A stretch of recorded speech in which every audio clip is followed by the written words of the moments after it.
Hi guys, this is KC Tech Talks and this is my first video. I'm going to talk about a very new phone that I've got yesterday from Amazon. This is the Nokia G42 5G phone.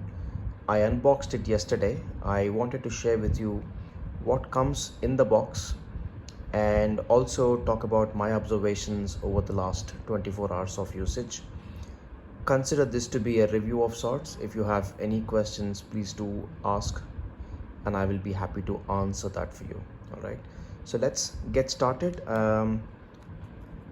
So this is the device. Looks very neat actually. So before we go into the specifics of the device, let's talk about what I received in the box. Right, so the box is good. The box looks neat. There's a promised 2-year Android upgrades and 3-year security updates, which is pretty good for this price, right? And you've got all the specifications here. And if you can see this, right, this is manufactured in September. So this is like a very new phone that got released from Nokia. All right, so we'll talk about what we have in the box further. In the box, we have a clear case, a silicone case that you can use on the device right away when you receive it. That is good, thumbs up for that. You also have a fast charging kit here. You have a charger, and I was looking at the specifications for this. So this supports 2 high-speed charging protocols. One is Snapdragon Quick Charge, that's the Qualcomm Quick Charge 3, my apologies.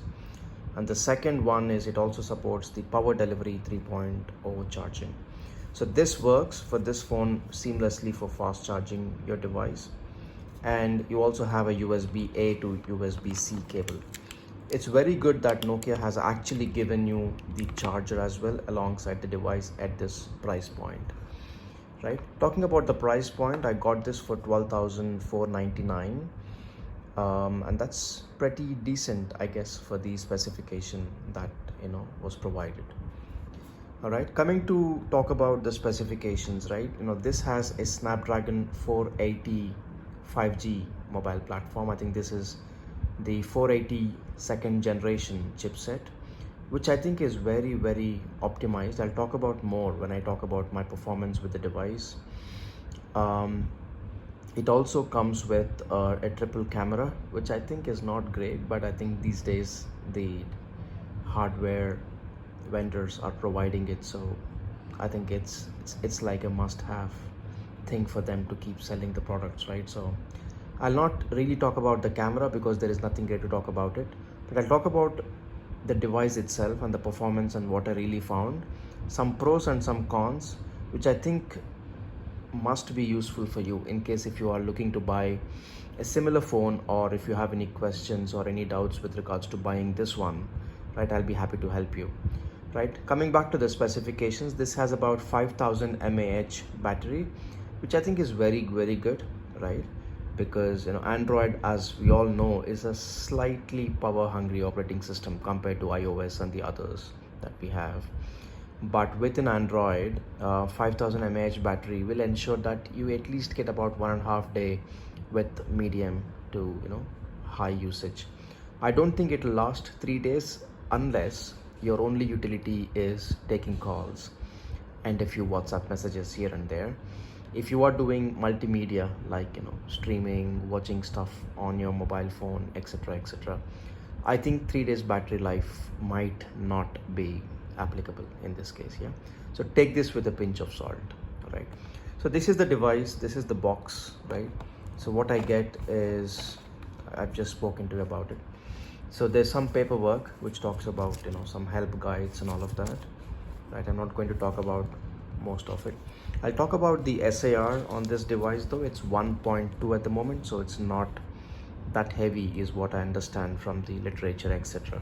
So the radiation point of view, I think it's as good as the other devices, right, that you have in the market today. So it's not so high, it's not so low as well. 1.2, I would rate it as a medium radiating device from a SAR perspective, right? So that's my take. Okay, so let's talk about the most interesting segment of this video, right? So the device itself looks very good, right? Looks very sturdy, no creaking sounds whatsoever. The build material looks very premium. You've got, this is the black version of it, or they call it gray or whatever, right? It looks very nice. The plastic bag has got a metallic finish, which I think adds a little bit more texture and a good view to the device. All right, okay, so you've got a very good LCD panel here, which is 720p, but the device is, or the display is quite good, I think, for the price range. The best part of the device is it comes with a 90 hertz refresh rate, which I think is very neat for this price, and I've seen that it works really well with the 90 hertz setting turned on. A quick observation here, if you turn off the 90 hertz display, I found that there are some occasional ghost touches or miss touches happening. For example, if I scroll quickly down to the content, I can see that with the 90 hertz getting turned off, I'm unnecessarily clicking on a few items which was not intended to do so. So I guess it's a problem with the touch panel itself when the 60 hertz refresh rate has been chosen. Maybe it's a software optimization problem, or maybe it's a touch panel related nuance. I'm not sure yet about it yet. I think Nokia might want to release a software fix that out. But I would definitely say that the 90 hertz display works really well without any ghost touches. So look at this, right? I was trying to scroll down and accidentally it clicked on one of the icon here, right? This is currently at 60 hertz because I am at 11%, so this is in battery saving mode. Automatically, right, the display has gone down to 60 hertz because of the battery saving mode, right? This is when I found this problem, and it's slightly annoying. But when I charge it full and until it is reaching about 20% of the battery capacity, if you have the 90 hertz scrolling enabled, it's very smooth. There are no lags whatsoever. So right, so I would really appreciate Nokia for implementing a 90 hertz display, because that actually enhances the experience, right? So that's quite good. So what you get is stock Android. As you know, Nokia typically have provided stock Android, quite good. 13 out of the box, very good. I think very smooth, neat, no bloatware whatsoever, right? So what is good about this device is, although this is a heavy device, I think it weighs around 195 196 grams, you can still operate this very conveniently with one hand, and you can reach to the top of the panel. You can see that I'm able to reach to the top of the panel, and I'm able to use the gestures without any challenges whatsoever. Within my usage, I found this very comfortable for one hand usage also. Although it is 196 grams, the weight has been placed uniformly. So this looks very comfortable to hold. This actually feels very comfortable to hold, and I've got no problems with arm pain or finger pain or whatsoever. Because with some heavy devices, I've seen personally, I've also experienced that we have a tendency to actually have achy hands at the end of the day if you use a device so frequently. But the weight and the height and the profile has been maintained in such a way that usage of this with one hand is very comfortable. So no problems ergonomically for me so far, which is very good, right, for this specific weight, right? So that's one of the plus points. The second plus point, I already spoke about the display quite well. 720 panel, I know that's not the sharpest that's available on the market today, but for the price and for what you get as a package, and the battery, because obviously the battery will not drain faster if you use a 720p panel, it's actually quite good and reliable. Okay, All right, so let's talk about what else did I like about this 5G, right? So this is a dual SIM phone. I've tested 5G on Airtel in Hyderabad, in the suburbs and also within the city limits. I've got about 280 to 300 Mbps, which is absolutely cool, right? It's really, really powerful. And the best part is the processor, right? The processor does not heat up whatsoever. You may want to recall that this is a Snapdragon Gen 2 480 processor. This is based on 4 nanometer manufacturing technology, which means the heat dissipation is going to be very, very minimal while giving you a lot of battery backup, right?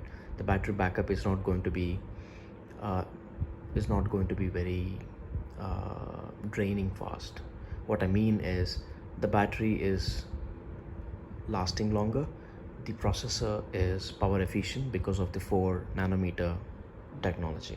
All right, that's the second best thing. So 5G absolutely works great. I've tested call quality on this, right? Pretty good, very, very good actually. On the speaker, it is above average. I would rate it about 7 out of 10. But on the earpiece, I'll give it 9 out of 10. So call quality is absolutely fine. There's no challenges with it. I'll also talk about the proximity sensor because I've seen in a few previous devices like Nokia and others, and also in a few budget phones, that typically on calls your proximity sensor doesn't work well, which would also result in some ghost touches and accidental muting of the phone calls, etc. The proximity sensor on this device is absolutely fine. There are no problems whatsoever with it. I've never had any challenge with the proximity sensor on this one. So well done Nokia on that as well. So I think the quality of the components used has improved definitely on this device. So they are serious about this one, and I think that is showing results, right? Okay, so multimedia experience, I'll talk about it. It's a single speakerphone. Not great, honestly. If you want to listen to music, definitely this is not the phone. If you want occasional YouTube videos and all that, I think it does the job. It is okay from a speakerphone perspective. On YouTube, it is still fine because you can still get the job done. But if you want to enjoy music and all that, absolutely this is not the phone, right? Definitely not the phone. On YouTube, I do have a little bit of a quirky problem, right? Some videos sound okay, some videos and some music really plays very, very tinny. So that's not great experience, right? There's only one microphone here, if you see, and there is no other microphone slot on the top or on the camera, which means there is no noise cancellation microphone on this device, right? So what it does is, when you are in a noisy environment, chances are that the other side of the phone call, right, the other end of your phone call, that person may actually hear some background noise if you are in a noisy environment. If you have had a microphone here which is noise cancellation, that would have been handled. But I actually found that when I'm in a noisy environment on the road, or when some activity is happening in the background, the other end may receive some of that sound, right? If you are quiet, if you're speaking, then it's fine because automatically that background noise gets suppressed with your voice, right? But if it's a little bit of a quiet thing that you're not speaking continuously, chances are the other end may actually hear some noise. For example, if the other person is speaking to you and you are on the road, right, and there is noisy environment around you, they may hear all the honking and all the vehicles and all of that. But if you're speaking, then I think that background noise gets suppressed a little bit, so that's not bad, right? But obviously I would have expected another microphone which is noise cancelling in this one. I mean, it would have actually made the experience a whole lot better and premium, trust me, because they've done quite a few good things on this device. But microphone and speaker are two of my gripes with this. have they had better components and better thought process around how they can improve the whole experience, it would have been a lovely package. All right. Okay, so let's talk about the cameras. I've tested all the three cameras. Not great, I think, is my pure play response. If you are looking for this phone to be camera heavy and your camera usage heavy, then I'll not suggest you will be happy with this, because the camera just does the job. Some occasional pictures in sunlight might be all right, some QR code scanning and stuff will be all right, but don't expect serious photography, and don't expect these pictures to be social media friendly whatsoever. I think this device has been targeted for the budget segment, so I think folks may not really expect a great camera at this price point. Okay, what else? Yeah, the fingerprint sensor works well. I think it's fast, responsive. Because of the placement, I think it's quite comfortable with the right hand, but with the left hand, because obviously you cannot reach your thumb onto the fingerprint sensor, you'll have to use one of your fingers on the hand, the other fingers on your hand. That might not really work that great, but if you're using it with your right hand, with your thumb as the primary unlock fingerprint, it works absolutely fine. All right, so let's also see with the other hand, which is left hand. 1 second. Okay, so let me lock the device, and I'm using this finger onto the fingerprint sensor. See, it was trying to recognize, but it did not, but eventually it did, right? Because you're not holding the finger aligning to the same direction as your scanner, it may not read the whole thing well. But if you're using it with your thumb, because in the right hand you're actually placing your thumb in the same direction as your sensor, it works really well. But it works well as in it unlocks without any delay, and I think it's fairly accurate as well. That's all I'll say. All right. Come to think of battery, 5000 mAh, like we said earlier. I've unboxed this phone when it was about 54% or so. I've done all the setup and I've used, and completely it has been on 5G for about 4 hours, and then I've moved on to Wi-Fi internally. I've streamed content, did a bit of Netflix, Prime Video, YouTube, etc., and did quite a few calls as well. 54 to 11% in about almost 12-13 hours is definitely not bad. I think this is my day 2, I would say, with this, right? So obviously I would expect the operating system to optimize a little bit more battery usage. I think battery should not be a problem, considering it's a 5000 mAh battery and it also supports fast charging. The processor itself is not very power hungry, so battery I don't think will be a problem with anyone who's looking for a device that will last longer, right, from a charge to charge perspective.